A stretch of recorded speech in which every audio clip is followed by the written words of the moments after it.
all the questions that are coming in, so I can can then send a few of them through to Victor.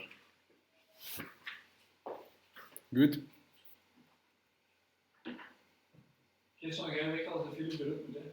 Yeah.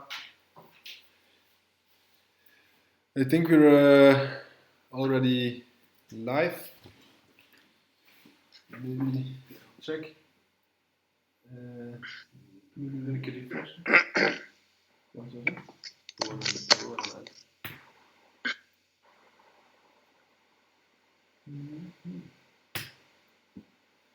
Waar is hij wel?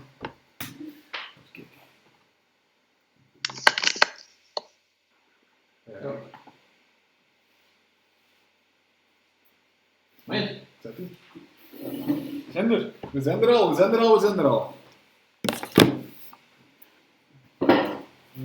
Precies wel wachten.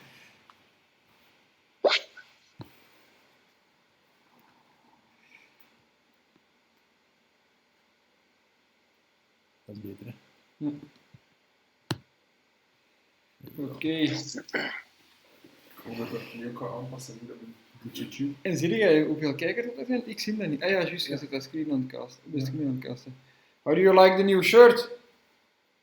Yeah, very nice. It's 1 year anniversary, eh? Yeah, big day. For a really democratic price, you can buy it on the online shop of Foxnor. Okay. But this year it doesn't say record with 2 C's. Yeah.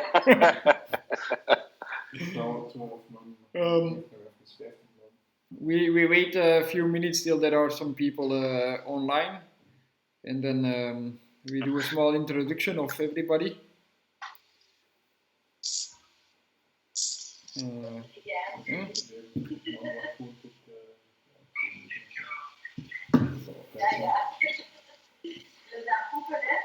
Aan het poepen! Ze zijn aan het poepen!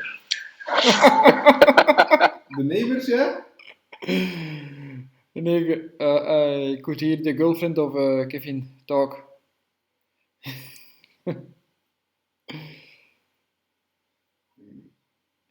Hadden dat er straks ook al aan, de truiken van Lotto Soudal? Nee, but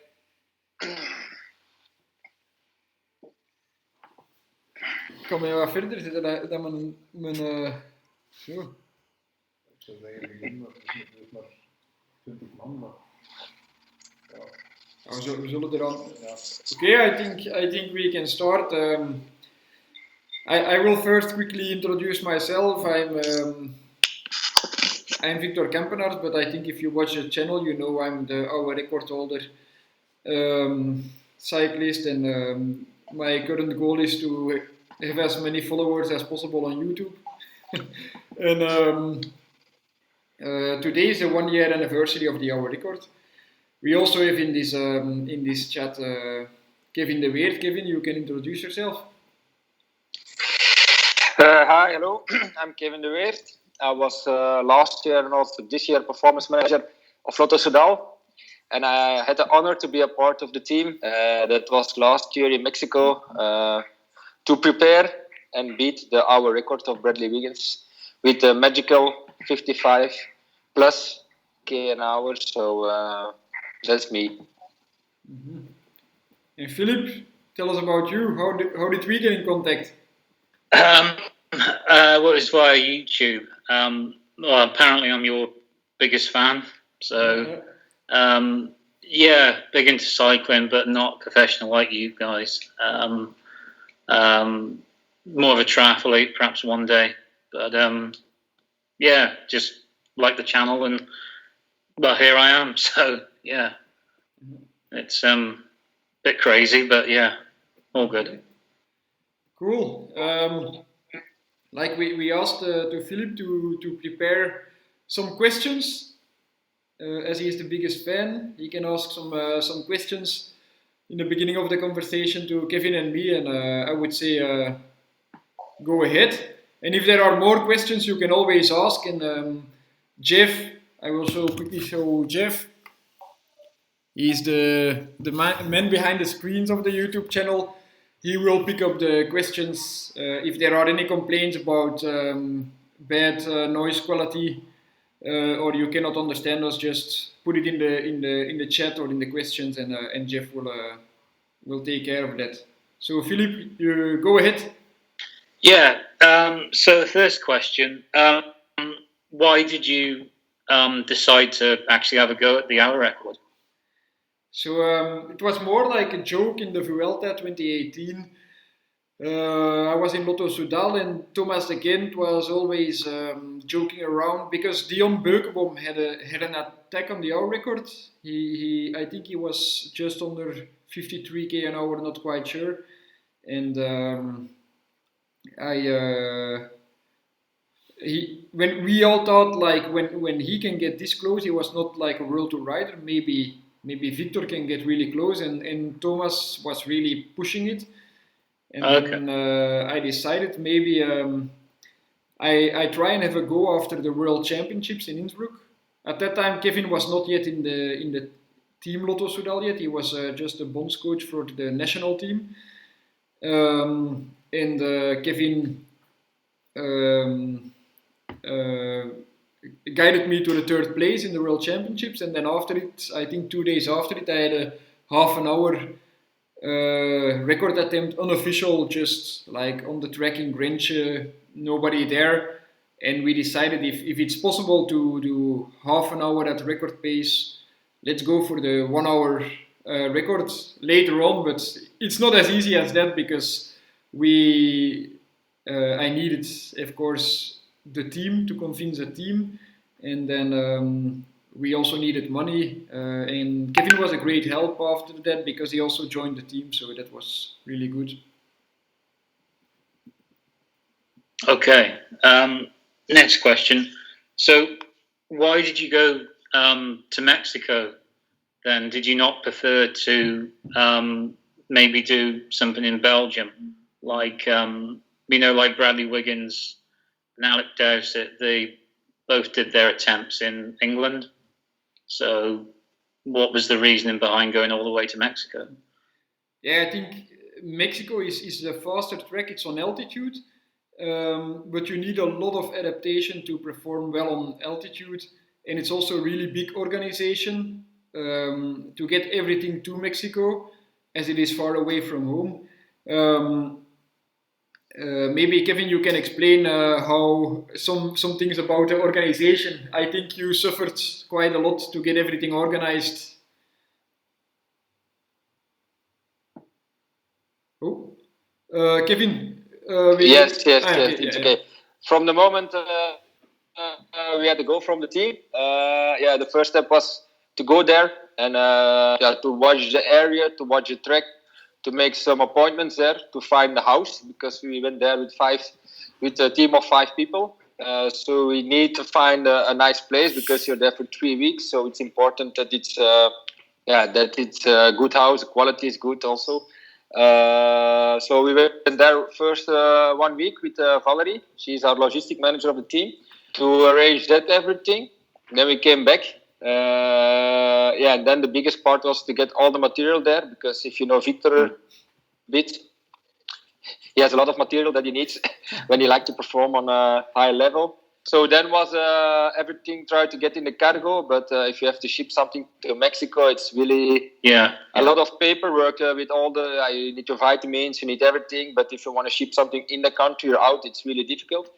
So one of the things was Victor's trainer went first with our doctor, and they came in Mexico City, and half of the material that we had was blocked in the douane, like in the border control.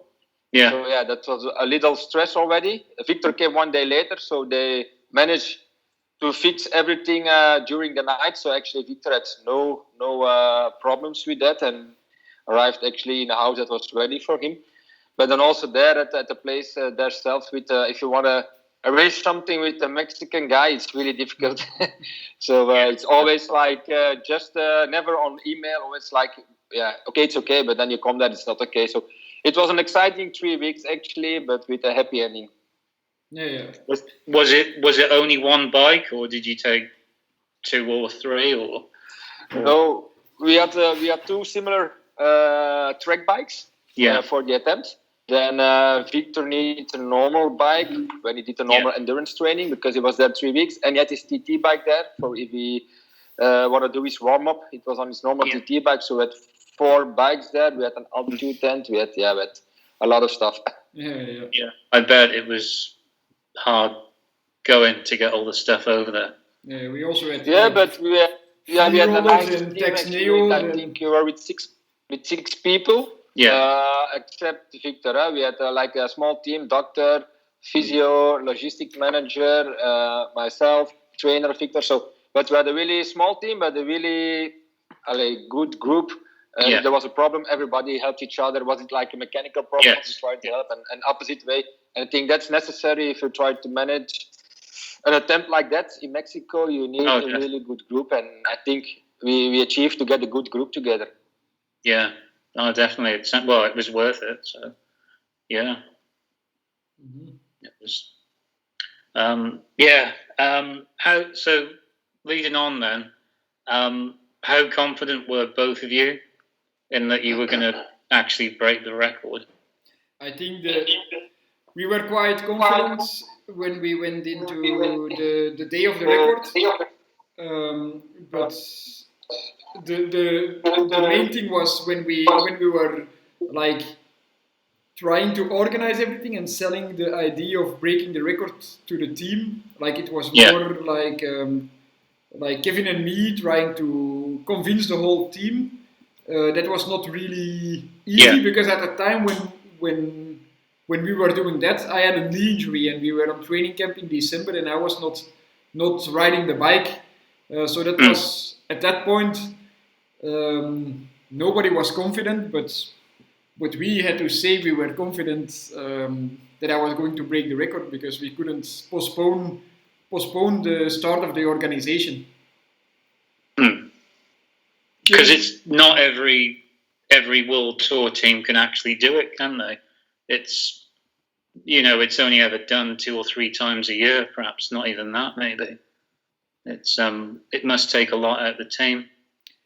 I think it needs needs a lot of goodwill of the team.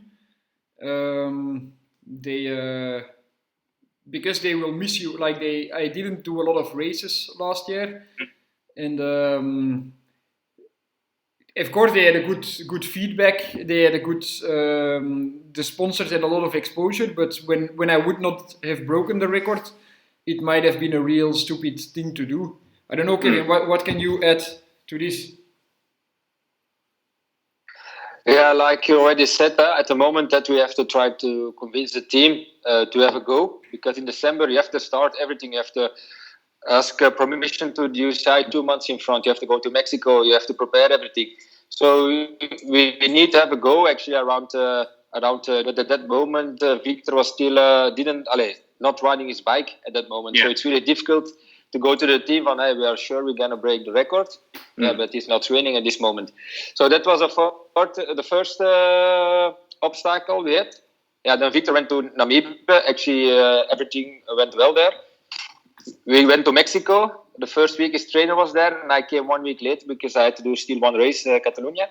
And I get really good messages from he's flying, his times are really good. And now a funny story is coming up, eh?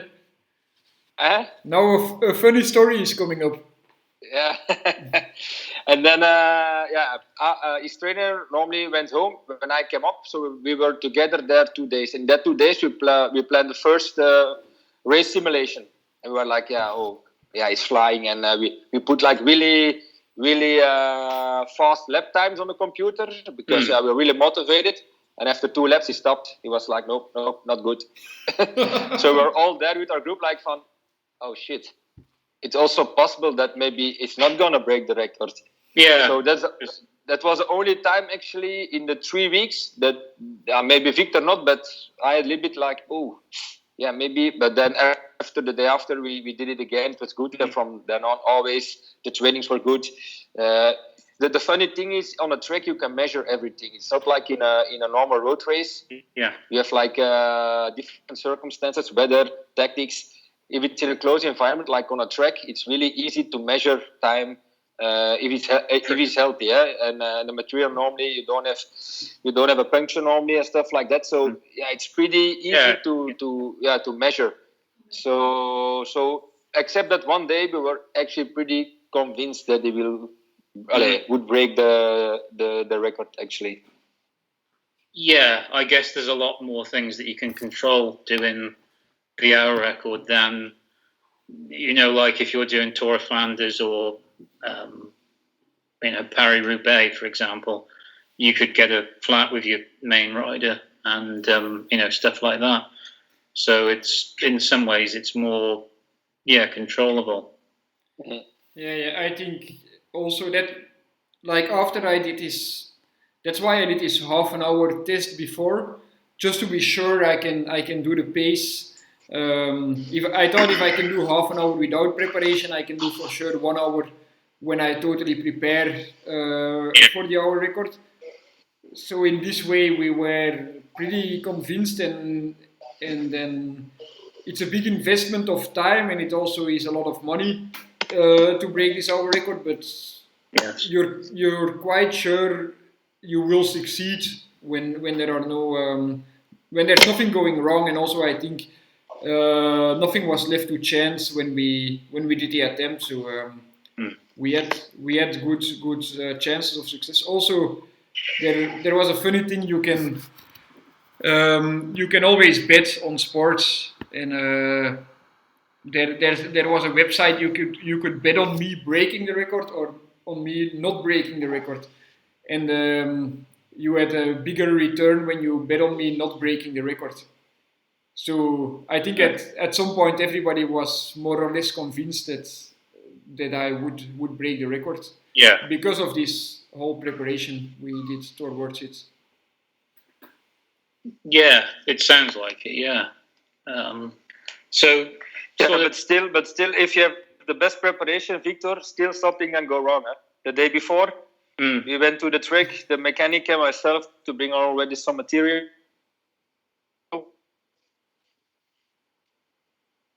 To the track, a covered track, but so it's like with air pressure to keep up the ceiling. So we're coming there with the car, and I say to the mechanics, Simon, I said, but Simon, the roof is. He said, no.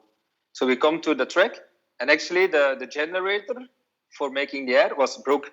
So the roof came down on like 4 pillars, but if it's more than 50 minutes on a pillars, it breaks. So we came there, so like, what's the problem? Yeah, the generator is broken, and the second generator has no battery. So they were literally on the parking, taking out the battery of a car to start up the second generator. So after like 10-15 minutes, they could restart the generator, and they blew up the ceiling again. So, but Victor never knew it before the attempt. But you see, always something can go wrong. So I understand. Yeah. So, leading on to the next question, how did you sort of both prepare mentally for it? I think for me, the mental preparation is more like just the whole preparation going into the record. If you would know me as how I prepare my time trials, Kevin does for sure know me. How I do it, everything has to be the way I want it to be, and everything is planned out in advance. Nothing will be a surprise on that day. And especially this record, we did 2 attempts like already beforehand when nobody was watching, and they were successful. So we knew more or less when we just copy this day, it will be successful. So I was quite relaxed. Of course, I didn't saw the night before the roof coming down of the track, and that's also, Kevin knows me. He should not tell me this because then I'm stressing out. So for me, it was quite relaxed going to this record. Also, we were at the other side of the world in Mexico. People don't watch cycling that much. So we were quite at ease. Not too many press over there. So mentally, it was Yeah, not too hard. yeah. It must have had an advantage then over if you were to do it, somewhere in Europe then, If you because you see, were also if away. you see the record of Wiggins, um, in Mexico you also have a constant, more or less constant air pressure. In London the air Yeah. pressure is going up and down, and the air pressure influences your performance a lot. He had so many people, such a big crowd on the track that the temperature was rising, which made his record Nice. harder. That's we took all these variables that could influence the record in a bad way. We took it away. Yeah. Do you think that was perhaps because Bradley Wiggins performed better with a crowd, and maybe perhaps you don't, if you see what I mean there? So there's more pressure sometimes with a crowd, and perhaps sometimes it spurs you on, maybe. It may be like that, but also I'm quite, like, for sure Lotto Soudal would have preferred that I would have done the record in Belgium somewhere, or I don't know, in Paris is a nice track also. Yeah. I'm sure Lotto Soudal would have preferred that with a lot of possibilities of crowds and VIPs and so much more easier to organize and have television over there. But we really wanted the best possible circumstances to break the record, and that's why we really fighted for this record to be in Mexico, because over there we could have the most the biggest chance of succeeding in the record. I understand. Yeah, there's pros and cons to the venue of where you do it, isn't there? Really. Yeah. I think also what was really important actually for like the mental preparation, I think it was really important that we were like with the group for 3 weeks in one house and with all one goal. You were all there for Victor. Also, you always wake up at 4:30 in the morning to do 30 minutes on the rollers.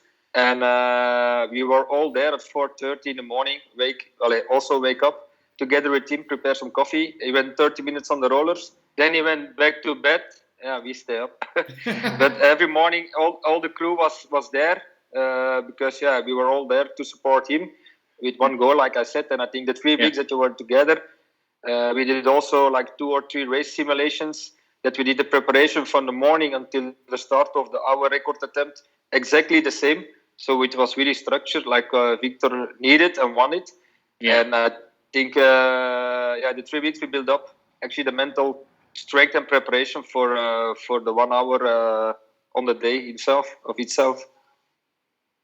Yeah, well, I mean, it sounds like you had a very good team, and like you say, you had the one goal. So yeah, the last question. Because it was at altitude in Mexico, did you have to then make any modifications to the bike, as opposed to if you were doing just a normal TT stage, say in Belgium or somewhere? Like modifications to the bike because of the altitude, or? Yeah, I don't know so much as perhaps you guys, but things like tire pressure or anything like that. Did anything? Did you have to change anything? It does. The tire pressure is influenced by the altitude, but when you ride on the track, it's different, because when you ride on the road, you want to find a sweet spot between the tires being just hard enough to have a low rolling resistance, but you don't want to be too hard, because then you lose comfort on the bike and you have less grip in the corners. On the track, it's different. We talked to Vittoria, the manufacturer of the tires, and they advised us to just put in the maximum pressure that is allowed to the tires. And for the rest, there was not really a modification to the bike because it was altitude. But I think we had a mechanic, Simon, and the bike, like every single day, he disassembled the whole bike and he assembled it again. Was putting fresh grease on every bearing. On the record itself, we had full ceramic bearings, but real full ceramic bearings. Some bearings are sold for a lot of money, but actually, like only the balls in the bearings are ceramic. But it's super expensive to have full ceramic bearings. They almost are not sold because when you press them in the bottom bracket, they are very likely to crack. But for the testing we did, and also for the record, we had this full ceramic bearing set. I think the bike was really, how would you say, top notch, tuned at the highest level. Oh, definitely. Mm-hmm. Okay, Kevin, do you have something to add to this question? Yes, I know why Simon every day took the bike, assembled it every day and put it back together because he didn't want to do kitchen work or cleaning work. So everybody in the group, the doctor was the cook actually, the physio and myself, we cleaned up after dinner and did the dishes, and Simon assembled the bike. No, I think like Victor said, I think we had the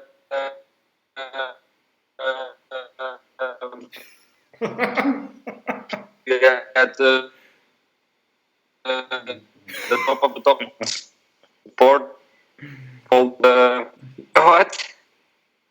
Yes. No, like I said, I think we had a really top bike. We had a really lot of support of all different partners, and then also we had a really good mechanic that took care of the bike every day, like his baby actually. So no, everything was top prepared. Yeah.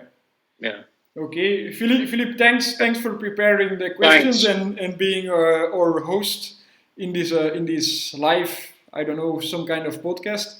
And we will keep on posting videos every day and keep on reacting. Yeah, I'll drop a comment. Right. Yeah. Okay. Thanks. I hope I did okay. So. Yeah, great. Thanks. Yeah. Perfect. Thank you, man. Okay. Cheers. Thanks, Kevin. Thanks for your time. Bye. Okay. Thanks, Victor. Bye. Cheers. Bye. Bye now. Oké, Kevin, jij blijft nog even online, hè? Yes. Still here. Let's see. How is the screen now? Maybe we can put, if we put this down, we can put it over these logos of Lotto Soudal. No.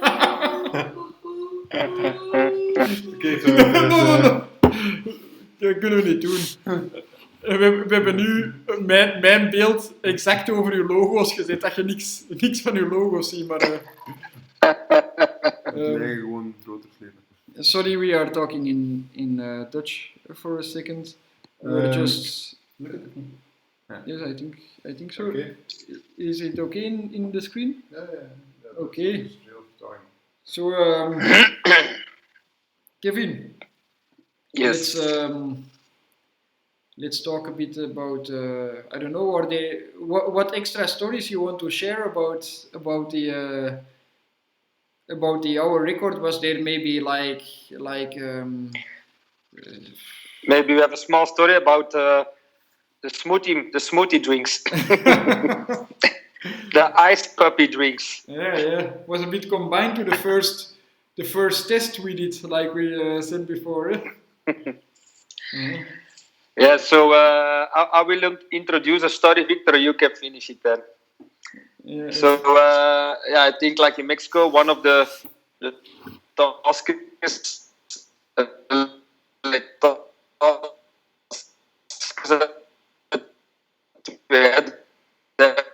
was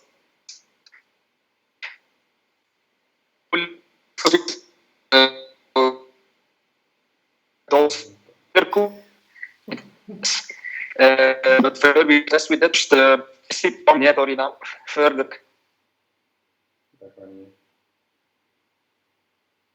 Kevin, we lost you. Yes, We lost you. I'm The still connection is here. bad. Is your I'm girlfriend still going to here. Where you some lost me? websites that is taking a lot of data or? Yeah, maybe.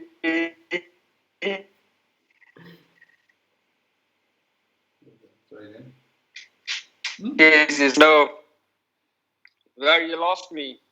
Uh, now the connection seems to be good. Can you start over again? Yeah. So one of the stories I will start the story and you can finish it. So one of the important things in Mexico was to find a good way for cooling down, of to cool the body. And as all know, we have like the ice fest and stuff like that. But we also try some new stuff. And one of them was like the ice puppy slurry drink that we tested on the first race simulation day, and that went quite wrong. So you can tell what's went wrong. Yeah, we did some calculations. I think how many milliliters of fluid you should take for every kilogram of body weight, and we did everything more or less perfect. We bought this slush puppy machine, I think in advance on Amazon, something like that. It was already delivered in Mexico even before we were there. And then Toon, the physio, had like a half a day job to make the slush puppy, and then I was drinking, I don't know, close to 1 liter of slush puppy just before the start of the first test. But it was really cooling my body down. But I think it just freezing down my digestion, and I started the test. Like it was really, we did it like a real hour record with a real warming up and everything. I was doing a standing start, and we set it up the lap times. Kevin was standing there with the lap times, and I started, and everything I saw was like red lap times. I was too slow, and I was just not able to breathe anymore. And then I stopped. After I think maybe 2, 3, maybe 4 laps, I stopped. I had to puke, and then I went to the bathroom, and then I asked to do it one more time. But there were other track cyclists waiting to also go on the track, and I started again, and maybe I did 2 more laps, and then we said, okay, maybe let's do it again tomorrow. No more slush puppy since then.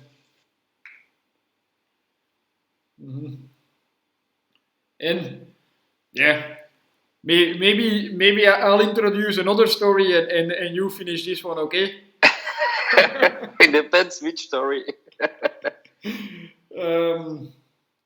Like at one day I was waking up every morning, 4:30, something like that, really early, because we broke the record. I forgot a little bit. I think it was 1 o'clock we did a record attempt.